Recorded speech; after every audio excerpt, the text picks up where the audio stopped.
Welcome to Sessions by Monster Chats. Sessions is a new kind of show for us, where we ditch the script and instead dig into the real stories behind the people in our professional lives. How do we all come together in this world of entrepreneurship, sales, and unified communications? One session at a time. All right, today I'm talking with Mario Carrasco, the co-founder and principal of ThinkNow. We're going to talk about the entrepreneur journey and some of the cool things that they're doing over there at ThinkNow. Mario, welcome to Monster Chats. How you doing? Doing well. Thanks for having me, Colin. Awesome. So are you guys still working from home, or what's the deal with you guys? We are. I'm actually in the office, so I have a co-founder. We've been kind of just alternating days to have a little bit of sanity, work away from the kids, but it's empty in here. Yeah. Awesome. I'm in the office myself, so it's definitely makes it a little bit easier to get away from the kids and actually get some work done. It's impossible to record a podcast with little ones running around. Yeah. Awesome. All right. So tell us, before we dig into some of the things that you guys are doing over there at ThinkNow, just tell us about your journey, kind of where you grew up, you know, where your career started, and then, how you came to co-founding ThinkNow. Yeah. So I grew up in Simi Valley, kind of a little town right outside of Los Angeles. Grew up there. Made my way over to Los Angeles during college. So went to CSUN for undergrad, then ended up going to USC for my master's. And my journey, I think like a lot of entrepreneurs, took a lot of different paths. I had no idea what I wanted to do in undergrad. I studied English literature. And that's a major that's a major you take on when you have no idea what you want to do. But interestingly now with the content boom, it's come in very handy that I can write complete sentences. So I studied English literature, had no idea what I was going to do. Literally Googled, what can I do with an English degree? And teaching was the number one thing. So right after college, I taught high school English and realized I was a terrible teacher. So did that for a couple of years. If you're passionate about something, don't teach it to high schoolers, right? You have to be passionate about teaching. You can't be passionate about a subject. So, after that, again, went back to Googling, what can I do with an English degree? And marketing came up. And so it was, I looked for some marketing jobs, kind of entry level. I was in a weird place, right? Having an English degree, English teacher, who's going to give you a marketing job. But I found a company called Hispanic Business based out of Santa Barbara. And they were essentially like Forbes or a Fortune for Latino executives, Latino business owners.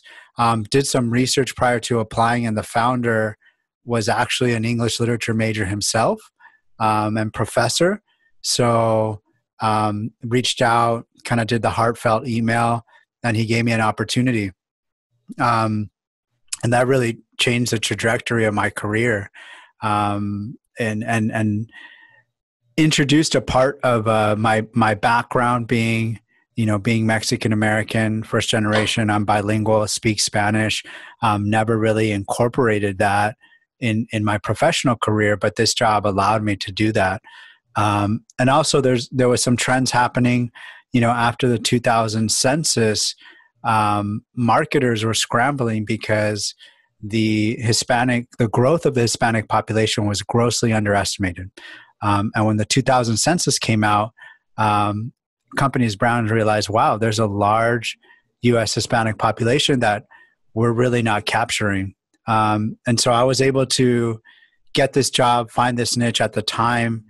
This is in, 2003, 2004, several years after the census. That was a growing industry, which was multicultural marketing. And how big was that number that was like the people before that census came out? Yeah. I don't know the numbers exactly, but I think the underestimation was double-digit percentage, right? Like Oh, underestimated by like 10%, wow. right? You know, I think back then, you know, U.S. Hispanics were probably like 12, 13% of population of the U.S. Flash forward, now we're 20% of the U.S. population. And so, you know, my career like dovetailed with that. Got into marketing, found a niche in Hispanic marketing, and then got into a further niche of research and analytics. I realized I really enjoyed that aspect, digging into numbers. And again, kind of my English degree helped me with that, right? A lot of research, a lot of digging into the numbers and creating a story. So after Hispanic business, I worked for a small market research firm focused on the Latino population in the U.S. called Garcia Research. Grew that company, became a partner in that company. And within 2 years, after like 20 years of being around, that company was acquired. And at that time, the person who hired me, who now became my business partner, him and I realized that there was still a need for a company focused on Latino, African American, Asian consumers in the U.S. This was 2011, so we didn't go along for the purchase and started ThinkNow at that time. Wow. So let's go back for a minute and talk about, you know, from starting as a high school teacher, right, and figuring out that this was not for me. Yeah. And then what was it like taking that leap into that job that, you know, it sounds like you learned a lot in that opportunity? You know, I was young. I wasn't married, didn't have a family. So, the decision was pretty easy for me to leave teaching, you know. Yeah. I think it was an important step because I realized I came to a realization about myself that I'm not one that likes stability or predictability, right? Uh-huh. And you know, I remember being in my second year teaching, and they have a meeting prior to the school year starting that all the teachers gather and they kind of tell you what's going to happen that school year. And I realized, like, can I really do this meeting for, you know, 30 more times, 30 more years, you know, like it just seemed kind of crazy to me. So, Yeah. you know, I realized like I needed some change, some variability. And so that's when I got into marketing. But, what was nice is, like, you know, looking back, all your experiences really, help you in your next stage, right? I mean, you can look at it as a failure. You made the wrong decision, but if I hadn't have taken those steps, I don't think I'd be the marketer or the entrepreneur I was today. Because there's so many lessons to be learned when you're teaching somebody, especially high schoolers. And then, you know, my choosing an English degree, which I thought I wasn't going to be able to do anything with it, but like flash forward, and content marketing is content, right? Yeah. And so for me, the ability to write content, which is something I do regularly now for ThinkNow, has been really a strategic advantage over other founders. So I feel like everything worked out in the end. Yeah. Because there's people that are working backwards trying to figure out, like, how do I now write, or Right. don't have that education where they don't even feel comfortable writing to create content. So having that definitely gives you the upper hand. But it sounds like you definitely had that entrepreneur spirit from the very beginning, because you said something that really stuck out, is you didn't like predictability or stability, right? Which is like, most people would be like, what? But that's definitely that entrepreneur in you, because I'm the same way. Like, I love challenge and struggle. And like, you know, the business that I'm in today was created out of many failures of trying to diversify my first business, you know, and, you know, finding a need for something that I found, you know, hard in running my own company. Um, so tell me, okay, so then the company you're working for gets acquired and you guys decide to go out on your own. Tell me, like, did you have a family at that time? What was that? No, no, no family at that time either. Um, but my business partner, he does, and he did have a family at that time. So that was an interesting dynamic. But I think, I think working together, even he was my boss. I reported to him, but there was a camaraderie there, and I think that was also a really critical step in founding the business. Like, not too many founders get to work together for years prior to starting a business. So I knew his strengths. I knew his weaknesses. He knew my strengths and weaknesses. We knew we got along professionally. And so that made the leap pretty easy. And also, me not necessarily, having a family, I was able to take a little bit more risk. And him being on the other side of things, kind of helped me manage that risk as well. So we were a good fit. Awesome. So tell me, what were like so you guys started in 2011, yeah. right? Tell me, what were the early stages? Like some of the big wins, some of the struggles, challenges, like just give it all to us. Yeah. I mean, in the beginning, we were working from our home offices. The good thing is that we started a business in the same niche that we were previously. So we had a lot of contacts. We didn't, because we left prior to signing any kind of documents with the acquiring company, we didn't have any non-competes, which was good, and something that entrepreneurs should consider, right? Like at those times, like, you sign these documents and, maybe before you know what you're doing, and some of these are pretty onerous. I mean, we had offers at that time prior to us even having a company, prior to us billing anything. When the company found out that we were going to start our own company, they made us some offers of like, okay, cool, you guys are going to do that. Well, we want to offer you X amount of money if you don't do this. And while we weren't thinking about doing that, we still didn't want to sign it in case we did do that. And good thing we didn't, because we did end up doing that thing several years later. But some of our first clients, we did a lot of consulting work. And we did consulting work. We started building panels for companies. And unbeknownst to us at that time, in year one, we got these consulting contracts. We started building these products for other companies. We didn't realize that we were building our competition.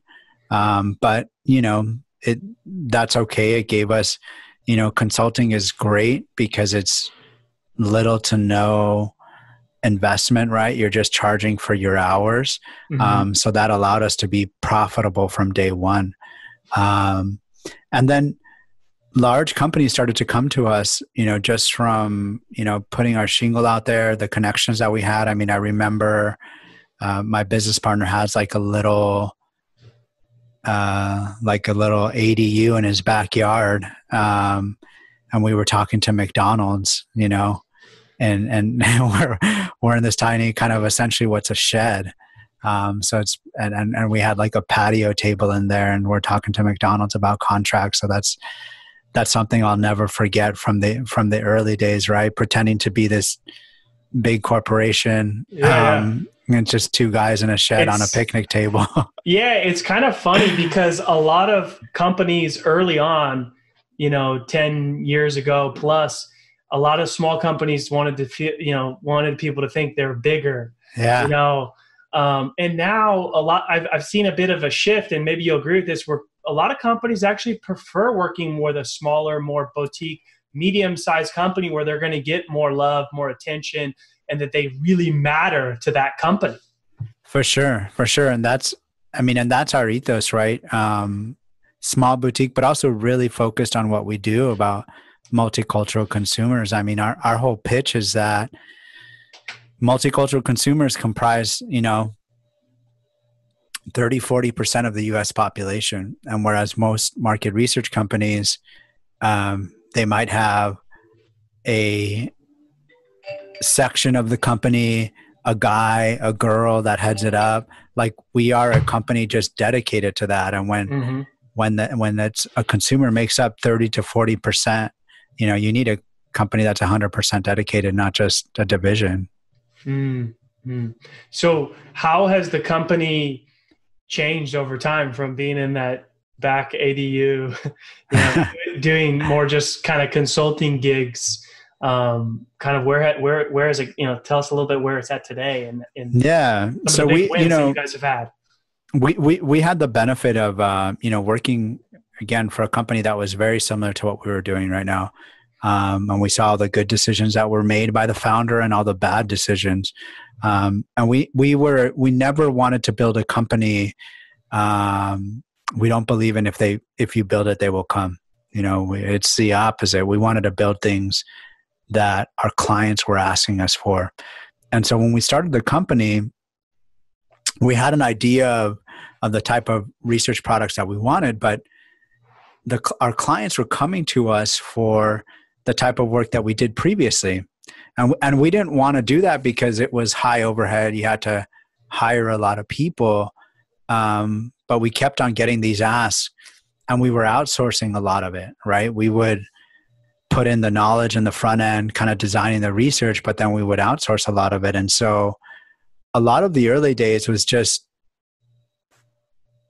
putting together a business that our clients were asking us for. And so now we've developed into a full-fledged market research agency with multiple departments that every step of the way has been driven by our clients. So, we do we have now, 30 employees globally.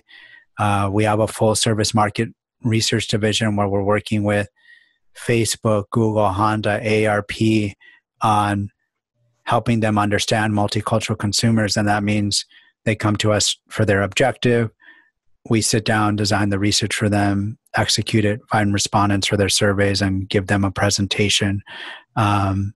We own and operate now one of the largest U.S. Hispanic panels, which is essentially a group of people that have agreed to take surveys on a regular basis. So that's a whole other division of the company. And our clients there are our competitors, like the Nielsen, Ipsos of the world, that don't have that asset and need Hispanic respondents to complete surveys. We started a government division, which is essentially similar to full service. We're doing all the same work, but we're working with the federal government to help them understand consumers. So working with the CDC, FDA, US Army. And then we just launched the newest division of our company, which is called ThinkNow Connect, which is a SaaS platform, essentially a marketing technology that allows marketers to log in, input what they know about their consumers, click search, and it gives you on-demand insights about multicultural consumers without having to wait for that long research process. Wow. Do you ever just sit back and almost fall out of your seat of what you guys have accomplished in such a short time? No, I was just talking about it, right? But I mean, you know how it is when you're in it, Yeah. you don't get to reflect until you're invited to a podcast. Yeah.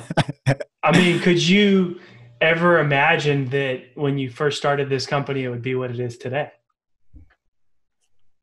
No.